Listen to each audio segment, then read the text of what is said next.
First of all, don't do it. But there are those of you who think, oh, it's fine, stop complaining. How could people ever hate their lives so much? Everything's a miracle. Well, I've struggled with mental health issues my whole life. I'm not officially diagnosed with anything, but I don't need a doctor to tell me I have a problem. According to the survey that you took, the only thing I can say is that you should see a doctor as soon as possible. I took sertraline for a total of 1 month before I realized it was making me a zombie.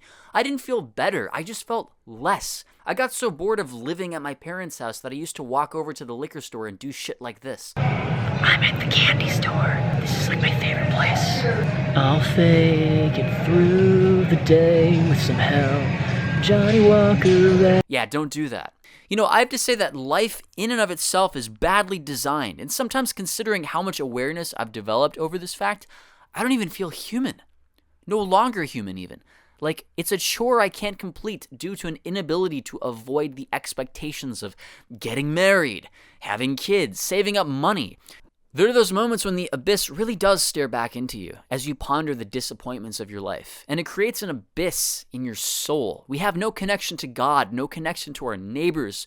Hell, I can't even call my own friends anymore without feeling embarrassed about my feelings. So instead, I post them to the internet because that's how broken this social dynamic is, people. We're all a walking entity of trauma and pain. You know, life can be really terrible, but we have to make fun of ourselves and get edgy because everyone intuitively knows that complaining about your life is cringy and that no one cares. But even so, we still feel things. It doesn't just go away magically because you grow into a true man. And the more neurotic you are, that pain's gotta go somewhere. And I'd rather it pop up in a healthy conversation with a good friend over a beer. But then you actually call that friend up expecting a conversation, while realizing that bringing up the topic of your mental health is like playing a game on impossible mode. Hey man, I feel kind of bad lately. Yeah. You know, it must be nice being happy. Meaning your life and stuff. Yup. Yeah, man. Never mind, I'll call you later. On the worst days, life feels like a cycle of nihilistically going to work mixed with these little commercial breaks of, oh my god, what have we done?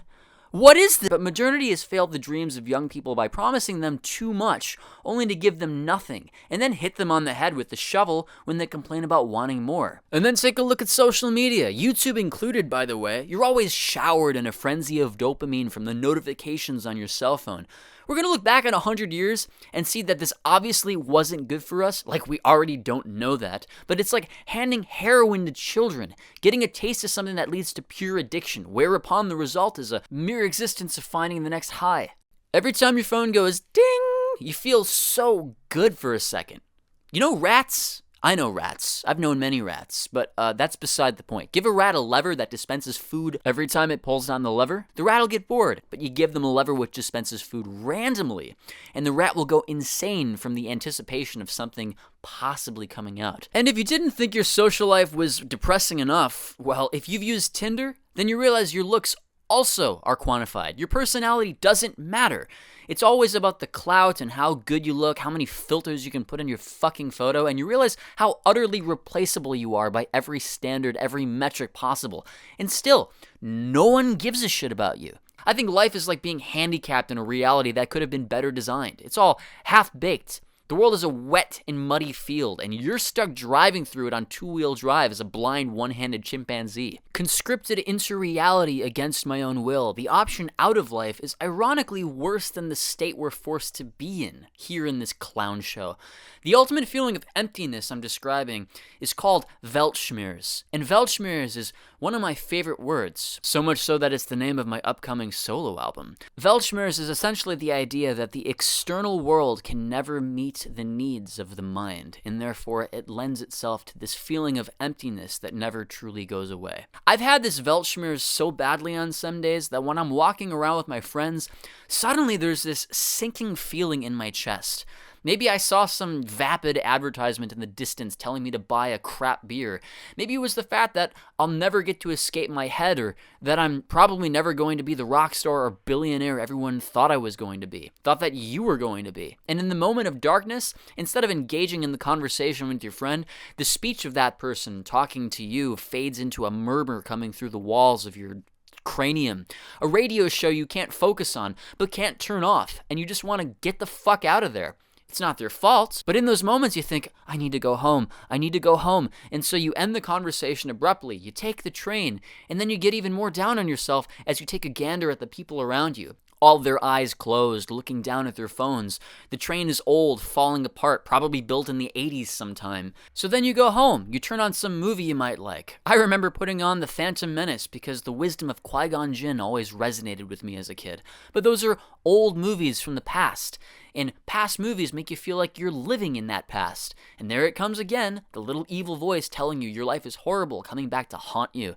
Now you're watching some slop on Netflix that came out last week, barely paying attention to it when you think to yourself, this isn't even made that well. It looks like moving plastic, probably by a corporation interested more in profit than actually enlightening its viewers. But I'm still watching it to feel better, and you have to pause the damn thing, take a deep breath, and keep that voice from hurting you even more. You can't enjoy being with friends. You can't enjoy being alone. You can't enjoy sleeping. You can't talk about it. You're trapped. You can't go home because you are home. You're stuck in your head. I see these photos of folks from the 1960s wearing their suits at their family gatherings, at their high school graduations. Just the whole zeitgeist looks like a party. But now, Jesus, man, the only people partying these days are those chads with all the money and the pretty women talking to them in the nightclubs, small spheres of luxury, while we're out here working our boring jobs and suffering from an empty spirit. I'm not interested in showing you a bunch of those graphs and getting your reactions because every goddamn YouTube video in this part of the internet shows and regurgitates the same 5 or 6 statistics about Gen Z.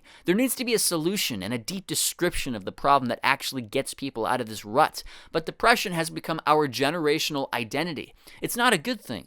It's really a debilitating condition that keeps you from being able to enjoy anything. And the way content creators sensationalize it irritates me, considering how we talk about it so much. I don't hear enough about people talking about how it actually feels on a daily basis. It's just a vague description that we're all depressed. I would like us to actually consider how we can talk about this more openly. Young people like me have brain chemistry so short-circuited and fried that all you can do is lie down in bed and blast some music to calm yourself down.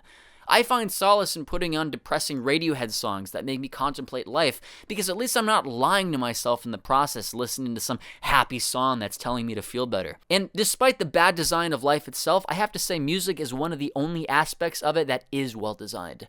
One of my favorite songs ever is called I'm Only Sleeping by the Beatles, for how it portrays the feeling of sleepiness and laziness on days when everything doesn't feel real, like a dream.